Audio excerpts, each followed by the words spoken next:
নমস্কার। যখনই আমরা পশ্চিম বাংলার নন্দীগ্রাম সম্পর্কে শুনি তখনই আমরা আমাদের মনে একটা সাড়া জেগে যায়। কারণ এই নন্দীগ্রাম যদি না থাকতো, এই নন্দীগ্রামে যদি আন্দোলন না হতো, তাহলে মমতা ব্যানার্জি যে তৃণমূলের এত বড় একটা সাম্রাজ্য তৈরি করেছেন, তার যে পরপর হ্যাট্রিক 3বার পশ্চিম বাংলায়, এটা কিন্তু সম্ভব হতো না।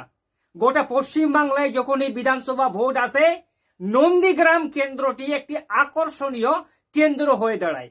আজকের এই ভিডিওতে নন্দীগ্রাম সম্পর্কে কিছু চাঞ্চল্যকর রিপোর্ট আমরা দেখব, যেটি দেখার পর আপনি নিজেও বুঝতে পারবেন যে আগামী ভবিষ্যতে এই নন্দীগ্রাম কার দখলে যেতে চলেছে। ঠিক আছে, তো সর্বপ্রথমে আমরা দেখি যে বাম কংগ্রেস 2006 সালে এখানে সিপিএম এর শেষবারের মতো এই আসনটি জেতা ছিল, কিন্তু 2006 এর পর সিপিএম এর আর নসিবে জুটেনি এই নন্দীগ্রাম আসনটি। 2009 সালে প্রথমবারের মতো এই নন্দীগ্রাম বিধানসভা আসনটি তৃণমূল কংগ্রেস দখল করে।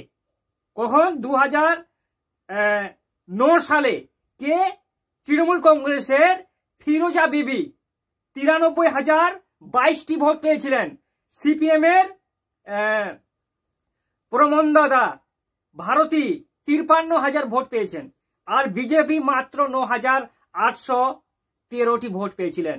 এখানে ফিরোজা বিবি 39,549টি ভোটে জয়লাভ করেন 2009 সালে। তারপর আর তৃণমূলকে এই নন্দীগ্রাম আসন থেকে নিরাশ হতে হয়নি।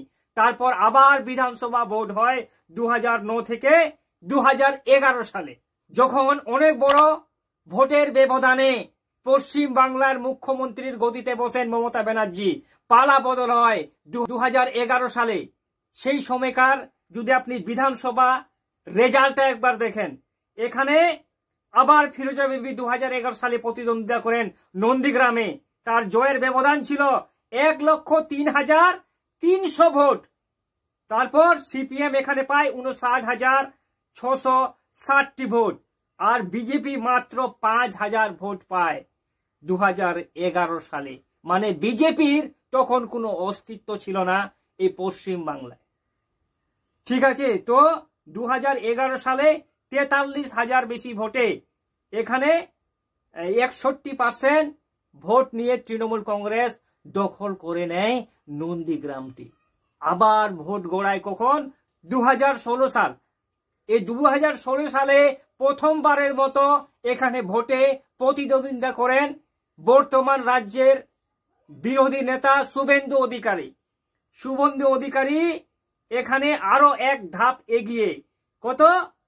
শুভেন্দু অধিকারী এখানে 2016 সালে ভোট পায় 1,34,000। তার প্রতিদ্বন্দ্বিতায় ছিলেন সিপিএম আব্দুল কবির শেখ, তিনি ভোট পান 53,000। এখানে 67% ভোট পায় 2016 সালে শুভেন্দু অধিকারী। আবার তৃণমূলের দখলে আসে 2016 সালে। তারপরে আবার ভোট হয় 2021 সালে। কিন্তু 2021 সালে সম্পূর্ণ গল্পটি আলাদা। যেই শুভেন্দু অধিকারী 67% ভোট নিয়ে 2016 সালে নন্দীগ্রামে জিতে, তিনি আবার 2021 সালে তৃণমূল নেত্রী মমতা ব্যানার্জির বিপক্ষে ভোটে কিন্তু দাঁড়ান 2021 সালে। খেলাটা কিন্তু এখানে হয়ে যায় সিয়ানে টক্কর। কে জিতবে কোন সমীক্ষায় কিন্তু কেউ আন্দাজা করতে পারেনি। ঠিক আছে, যখন ভোটের বাক্স শুরু হয় 2021 সালে, শুরুতেই মমতা ব্যানার্জি কখনো এগিয়ে, কখনো শুভেন্দু অধিকারী এগিয়ে। একটা সময় মমতা ব্যানার্জিকে 2021 সালে কিন্তু ঘোষণা করে দেওয়া হয় যে মমতা ব্যানার্জি জয়ী হয়ে গেছে। কিন্তু কিছুক্ষণ পর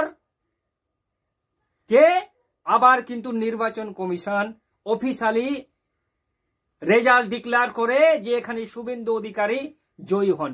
শুভেন্দু অধিকারী ভোট পেয়েছিলেন 1,10,000, আর মমতা ব্যানার্জি 1,08,000। এখানে সিপিএম মাত্র 6,000 ভোট পায় 2021-এ। এখানে শুভেন্দু অধিকারী 1956টি ভোটের বিনিময়ে মমতা ব্যানার্জিকে পরাস্ত করে। তারপরে তো আপনারা সবাই জানেন যে খেলা অনেক দূর গড়িয়েছে, হাইকোর্ট পর্যন্ত খেলা গড়িয়েছে। সবাই এটা ধারণা করছেন যে শুভেন্দু অধিকারী এখানে লোড শেডিং করে জিতেছেন, এটা আমরা সবাই জানি। আদতে সেখানে কি হয়েছিল এটা এখনো কিন্তু পরিষ্কার নয়। তারপর 2021 সালের পর আর কিন্তু বিধানসভা নির্বাচন হয়নি। 2021-এর পর নির্বাচন হয়েছে লোকসভা নির্বাচন। রিসেন্ট এই লোকসভা নির্বাচনটা একটু দেখে নিয়ে যাক। 2024-এ যে লোকসভা নির্বাচন হয় সেখানে অভিজিৎ গাঙ্গুলি আর তৃণমূলের দেবাংশু ভট্টাচার্য কিন্তু প্রতিদ্বন্দ্বিতায় ছিলেন। হাই ভোল্টেজ কেন্দ্র, কিন্তু দাদু অভিজিৎ গাঙ্গুলির কাছে নাতি দেবাংশু ভট্টাচার্য কিন্তু পরাস্ত হন অনেক ভোটের ব্যবধানে। 7টি বিধানসভার মধ্যে তৃণমূল কংগ্রেস একটি বিধানসভায় জয়লাভ করতে পারেনি। লোকসভা সিটটি অভিজিৎ গাঙ্গুলি এখানে 77,733টি ভোটের বিনিময়ে দেবাংশুকে কিন্তু পিছনে ফেলে দেয়। বিজেপি এখানে আবার ক্ষমতায় আসে।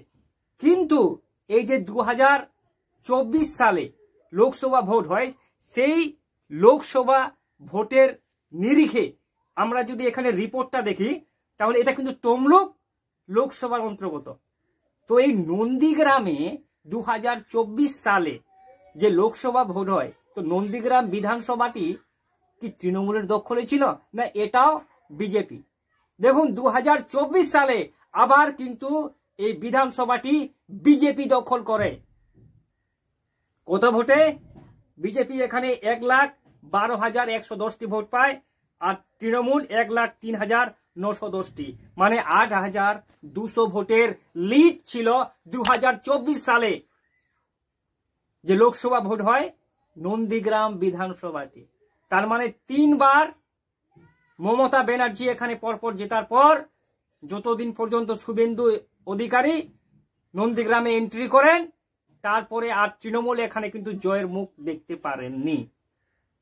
আশা করি এই প্রতিবেদনটা আপনাকে ভালো লেগেছে। আগামীতে দেখার পালা, যদি এখানে শুভেন্দু অধিকারী আবার প্রতিদ্বন্দ্বিতা করেন সেক্ষেত্রে এখানে শুভেন্দু অধিকারীর জেতার সম্ভাবনাটা 60% আর 40% এখানে তৃণমূল কংগ্রেসের জেতার পালা।